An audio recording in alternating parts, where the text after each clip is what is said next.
Welcome to Students of Guyana, where we spotlight young exceptional talent from across our beautiful land.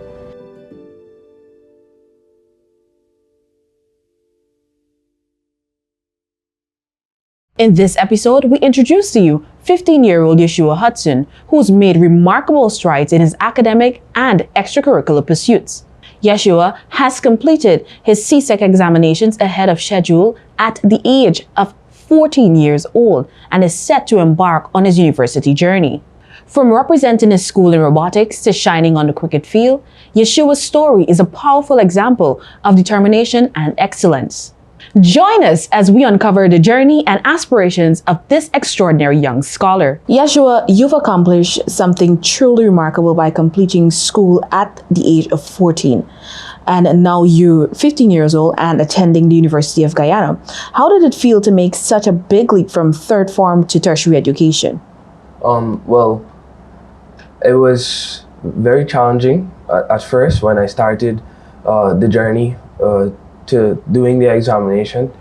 I started in the first term of third form, and it was very challenging doing the third form syllabus, doing assignments at school, which is Queen's College, and still having to go to lessons from sometimes 4 in the afternoon to 10 in the evenings, for Sunday to Sunday, actually every day except Friday, which is when I went to do training at my club, my cricket club. So Yeshua, you mentioned some of the challenges that you face along this journey of completing your secondary education at such an early age. Now tell us a bit about balancing CSEC with additional programs from prestigious institutions like Oxford and Berkeley. That is no small feat, right? How did you manage to stay on top of these demanding schedules? Well, I remember how it all started. I had just returned from doing my program in Oxford, and I met some persons from France and different countries, other countries, and they were also advanced in terms of speaking multiple languages and doing all of these things. And I thought to myself, I believe I had the ability to do some of these things. So I came back. I told my dad, what if I wrote maths and English in third form? And he said, that's something that you have to work hard at. And so he went to Mr. Chase, which is one of his friends for a very long time. And he told him, and Mr. Chase recommended that I not only do 2 subjects, but he added on 3 other subjects. So that made the 5. And I remember when he said I should do 5 instead of 2, I was a bit shocked because most persons only either write math in third form or math and English. I've never heard of someone writing 5.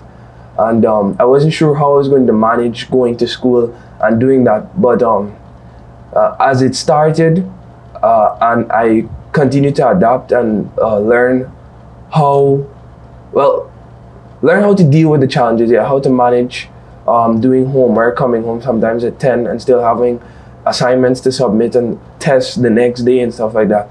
So I was able to manage with the help of my parents, of course.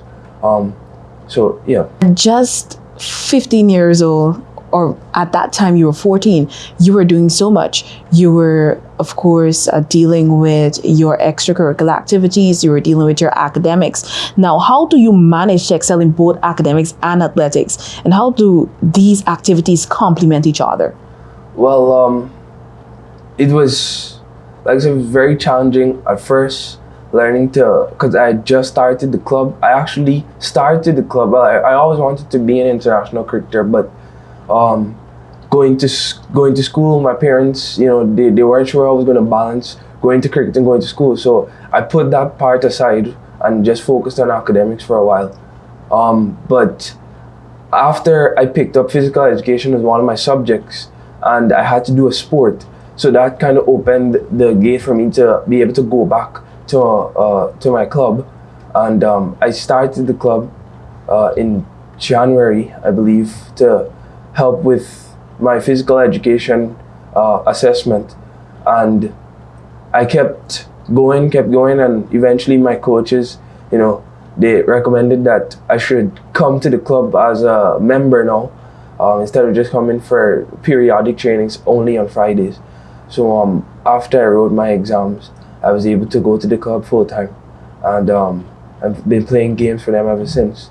But I think balancing the going to lessons from Sunday to Sunday and only having that one day is very challenging in terms of not only getting time to study, but also there are other persons who are going to the club Monday, Wednesdays, and other days. I was only going the one day, so I wasn't getting that much training. So I felt a bit behind at times. But I put in the work, and I got the subjects, and now I'm able to go all the other days as them. So yeah. Awesome. You're not just an academic scholar, but you're definitely an all-rounder, as I would like to say, because you're, of course, excelling in athletics and academics, and that's just remarkable. Just 15 years old. Also, now let's take a trip down memory lane, and let's talk about Tales from the Grip. As the author of Tales from the Grip series, you've also embraced creativity writing. How do you think your storytelling abilities influence your approach to problem solving? I believe that writing the book definitely taught me some things, especially time management. Especially writing the second book. Well, the first book I didn't really have any goals in terms of time that I want to finish it in. But my second book, I did have a time limit. My mother, after I wasn't really writing, I wasn't doing much writing with the second book, because I think it was around the same time I was looking at starting to write to do the lessons for the exam. I wasn't really focusing on the second book that much. And she told me, I remember she told me she's giving me up to the 30th of March, I think, or May, to finish the book. So I had a deadline to finish the book, and so I sometimes stayed up late to finish something. I remember I wrote 3 chapters in one day, just from morning till into the afternoon. I ate lunch in my room, and I just wrote 3 chapters in one day. So I think it definitely taught me time management.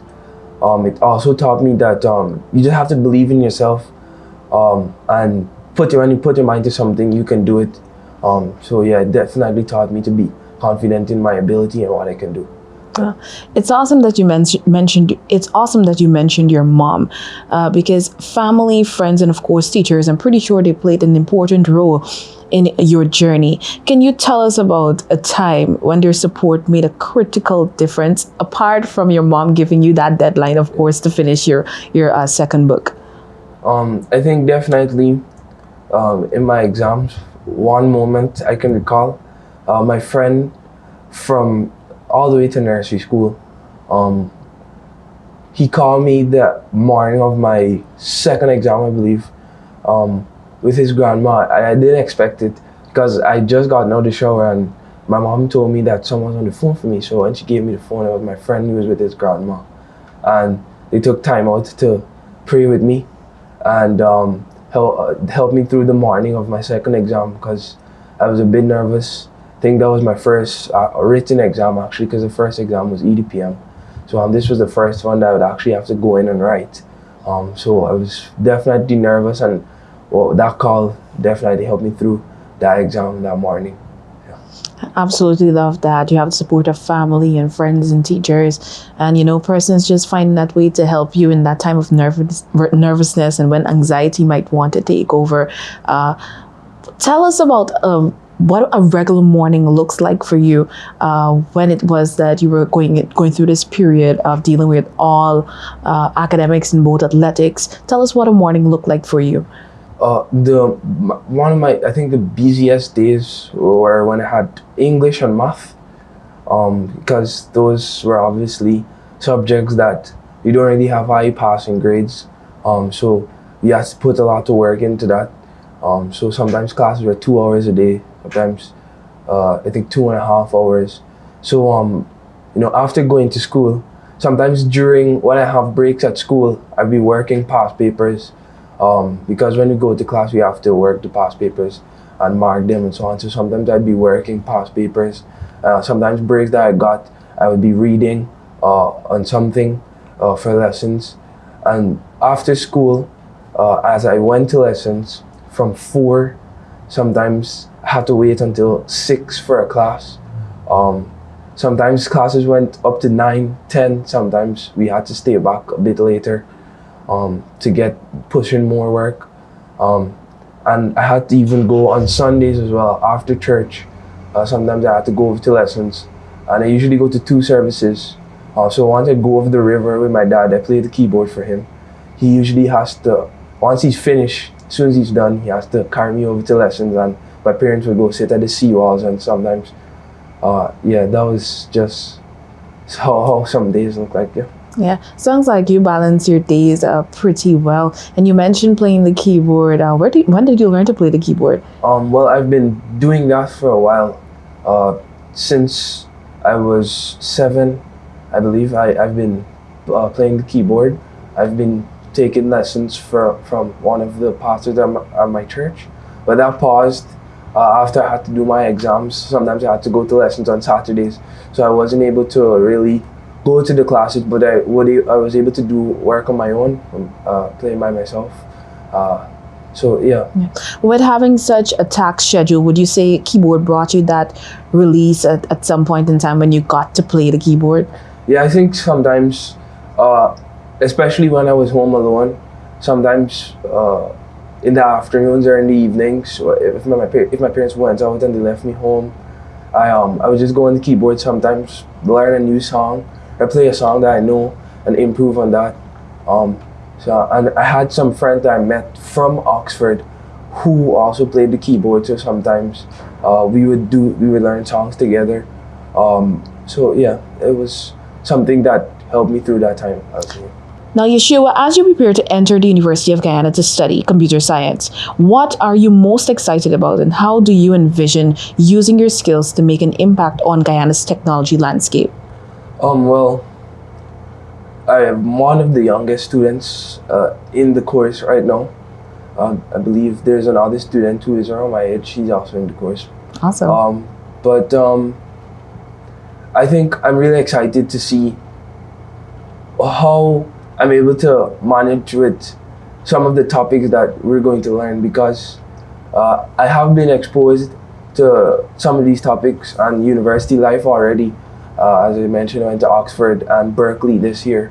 So I have been exposed to university life. So I don't think it would be a challenge adapting to how it is at university. You know, there's no teachers to get you to class or tell you if you miss an assignment or so, you have to do it on your own. So I think that won't be a big challenge for me in adapting to that. But I am really excited to do some of the topics that were mentioned, like artificial intelligence. I'm very excited for that. And yeah. And how do you envision using your skills to make an impact on Guyana's technology landscape? Oh yeah, well, after doing my bachelor's in computer science, I hope to, I have 2 universities that I'm looking at right now for my master's program in England. And I'm also happy that I got such an early start, 2 years off. So I'm 2 years ahead of my peers right now, because I want to do a multidisciplinary master's, which is not 2 years, but 4 years. So it's two topics in one, which would put on an extra 2 years on a regular master's. So I'm very excited that I got an early start. So after I get my master's, I want to, work somewhere in robotics. That's what I want to do. At the same time, I'm looking to play international cricket. I'm working out how that's going to work, because 2 careers like that.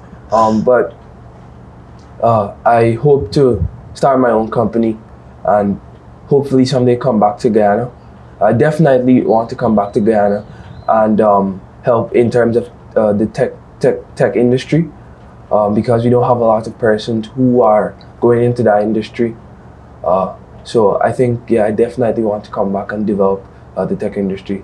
in the future. Yeah. All right. You have your eyes on the prize. I can definitely say that because you're just in your bachelor's program and you're already looking at your master's program and looking to see, where it is that I'm going to be off to next, right? And you are multifaceted also, because I'm looking at you, you're talking about trying to play cricket and also trying to, develop Guyana's technological landscape. And that's amazing. I'd really like to see how that will go. One of our a tech guru playing cricket, that'll be new for Guyana. So that's really awesome to look forward to. Now, many young students may feel overwhelmed trying to juggle so many responsibilities, right? What advice would you give to others who are trying to balance academics, extracurriculars, and personal growth at a young age? Well, I would say definitely believe in yourself if you have the ability. Be confident in what you can do. And the second thing, don't compare yourself to others, because persons might be doing something that you are not able to do or you want to do. But I would say don't compare to them. Don't compare yourself if you want to use it as motivation, but don't compare yourself to them and feel beaten down.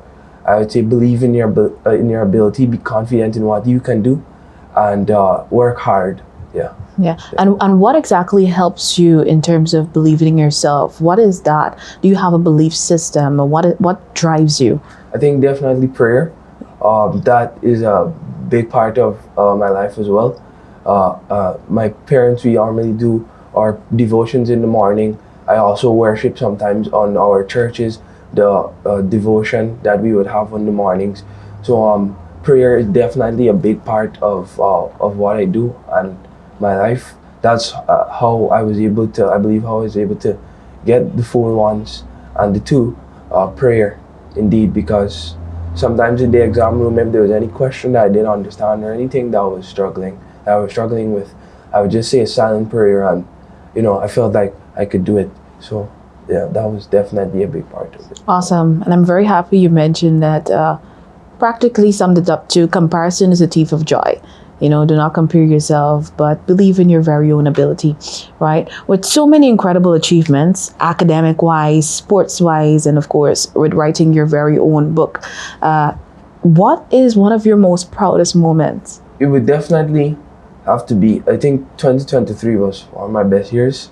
That's when I published the first book, and then after publishing that book, I then received a partial scholarship to Oxford, which was one of the universities that I had my eye on for a while since I was a young child. Not anymore, really, because of where I want to go.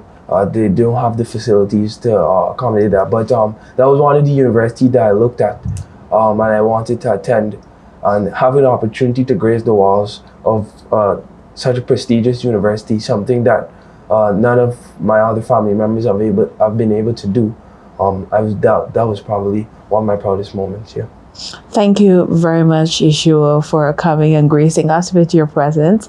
I'm happy to be in the presence of a scholar and, of course, a future cricketer and someone who's going to definitely transform Guyana's technological landscape.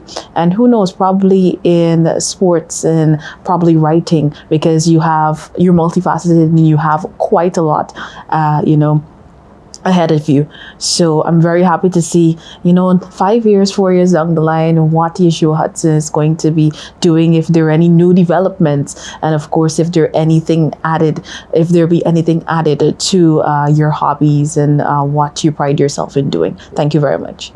Thank you.